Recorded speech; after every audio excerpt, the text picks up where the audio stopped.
conquête de la souveraineté passe avant tout par l'exploitation des ressources nationales au profit de nos populations.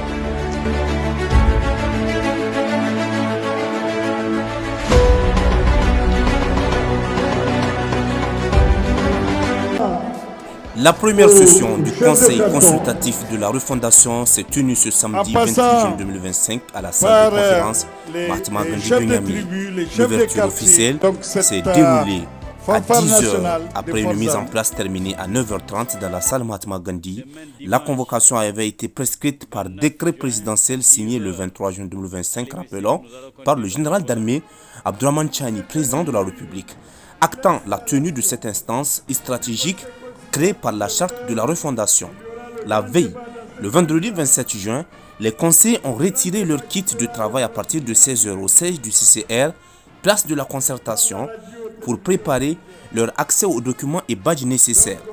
Autorités et invités présents, la cérémonie a été présidée par le Premier ministre Ali Mohamed Lamine Zen, également ministre de l'économie et des finances, qui a proclamé l'installation officielle du CCR et assistait d'anciens chefs d'État et présidents de l'Assemblée nationale, les membres du Conseil national pour la sauvegarde de la patrie, CNSP, le gouvernement dans son entier, les présidents des institutions judiciaires, ainsi que des délégations du Mali, Burkina Faso, Tchad et Ghana. Étaient également présents les chefs des missions diplomatiques et consulaires, les représentants d'organisations internationales, les maîtres coutumiers, responsables religieux, administrateurs et figures de la société civile nigérienne.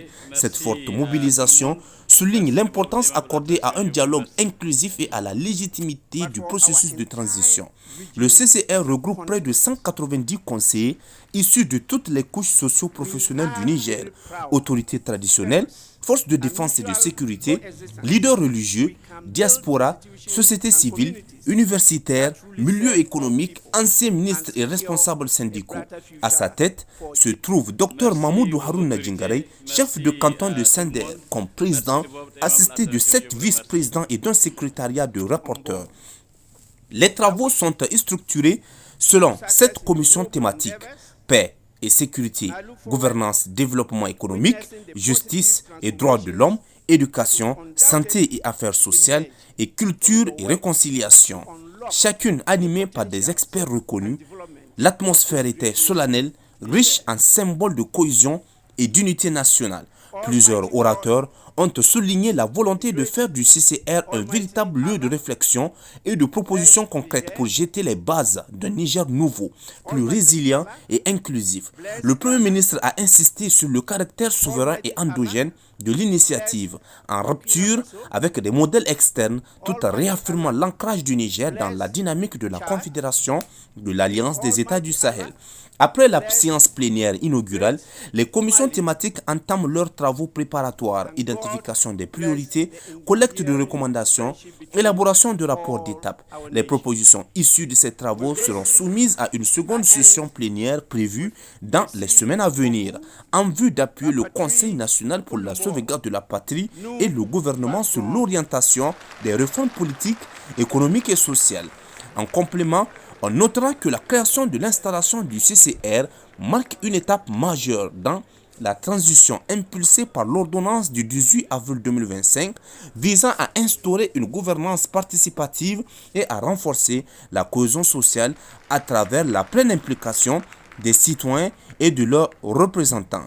Le discours du Premier ministre Ali Mohamed Lamine Zen a salué la création du Conseil comme un jalon majeur d'une approche endogène inscrite dans la Confédération de l'AES. Après avoir félicité les conseillers, il a insisté sur la rupture avec les modèles externes, l'enracinement dans les valeurs socio-culturelles africaines et la nécessité d'une souveraineté renforcée face aux défis géopolitiques et sécuritaires du Sahel. Dans l'allocution du ministre d'État, ministre de l'Intérieur, le général Mohamed Toumba, qualifiait ce moment comme un moment historique. Il a souligné le rôle central du CCR pour promouvoir les valeurs de la refondation, patriotisme, civisme, probité, justice, dialogue et réconciliation. Il a adressé ses félicitations au nouveau conseil et rappelé l'importance d'une instance inclusive et légitime pour la transition nationale. Le mot d'installation du président du CCR, Dr Mahmoudou Harouna Djingarey, chef de canton de Sindir, a remercié le président Abdourahmane Tchani pour la confiance placée en lui et a lancé un appel solennel à ses pairs s'investir pleinement dans l'examen des textes et des réformes pour faire du CCR un véritable espace de propositions concrètes au service du Niger nouveau.